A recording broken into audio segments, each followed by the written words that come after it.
minority leader in the state Senate. We had a great turnout down at the Housatonic River Brewing Company, which was very encouraging because we need to keep Steve. Steve's doing a great job as our leader, and we need to keep as many Republicans as we can and add to that in the state Senate. You know, the only thing I will piggyback on real quickly, because I do have to leave as soon as I'm done, and I apologize for that. I have someone waiting for me out in the car. But what I'm really most disappointed in right now with Governor Lamont, besides the fact that he masquerades as this fiscal conservative that leans a little bit to the left, is that he's actually a progressive liberal. Okay, whether you want to believe that or not, whether you like him, maybe, you know, maybe there's Republicans that vote for him. I don't know. But what we saw, and I walked in, Karen, just as you were speaking, I think, about his State of the State address. What we have seen in the last, I don't know, 60 days, 90 days, is this really hard turn to the left. Really hard turn to the left. Pandering, I would say, to the left.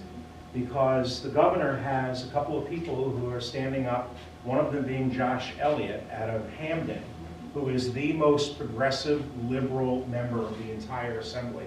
He's a state representative, and he's running for governor. So the governor has to move. I'm moving to the right out of habit. He has to move. It hurts to go this way. He has to move more to the left so that he captures to counter that, to capture the support. And assuredly, if Representative Elliott doesn't actually run for re-election to his seat, the governor will make him a commissioner, and that'll be how he kind of does away with the threat, if you will. Here's what I want to say to you before I leave. What you're going to hear more about anything else this election cycle from Washington, D.C. And from Hartford is the word affordability. Okay? Now, yeah, me too. We were in a caucus last week with the 11 out of 36 Republican senators, state senators. And we had copies of mailers that the state Democratic Party had sent out statewide to their base. It's huge. They were very similar to the mailer that you get from Karen and you get from me that shows you what we did in the last session. 3-panel, you know, full color, the whole thing. When you opened them up, in 4-inch high letters across the top, it said affordability. All 3 of them. Now, I'll ask you for a moment to consider this. I moved to Connecticut 50 years ago. I'm going to be 59 in a few weeks in my next birthday, right? I moved here 50 years ago. I was a little kid. My mom and dad brought us out of Long Island. We came up, and here we are. We were in Southbury. I grew up in Southbury. I went to Pomperod, went on for a master's degree, a bachelor's degree and a master's degree out of our great public school system, right? If the Democrats have been in charge since the year I moved to Connecticut, all of a sudden, they're going to try and convince their base that Donald Trump is responsible for the high cost of living in Connecticut right now. And they're going to say he broke his campaign promises, he hasn't lowered the cost of anything, which is a total lie. And they're going to say that tariffs have increased the cost of living in Connecticut. Okay? That is the biggest load of cow dung that they will try to push on the people of Connecticut. So what we have to do, and you're going to see me do something, and Karen do something, and all of my other state reps in this great district that I'm so honored to represent, you're going to see us actually go into a little bit more of a fight mode. Okay?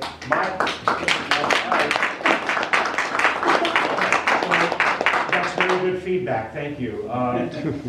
We have routinely taken the position that it is better to stand on what we believe in and ignore the noise. We can't do that anymore. Okay? I was at Heritage Village earlier today speaking with the members of the Heritage Village Republican Club. Great group of seniors there. They are the most motivated people you've ever seen. Okay? And let's just say that before I got up to speak, the conversation went a little wonky because someone said we shouldn't be saying Trump's name. Someone said we should. I went back and forth. So I got up And I said, I have to take control back of this meeting. This is supposed to be a club. It's not an RTC, it's a club that Republican, like-minded thinkers came to. So I went up to the podium, and I'm going to finish with this, Mr. Chairman. And I said, listen, I'm your state senator, I'm Eric Berthel. I was born in Brooklyn, New York in March of 1967. I came to Connecticut, to Southbury, when I was 9 years old. Okay? I went to Pomperog High School. I graduated in 1985.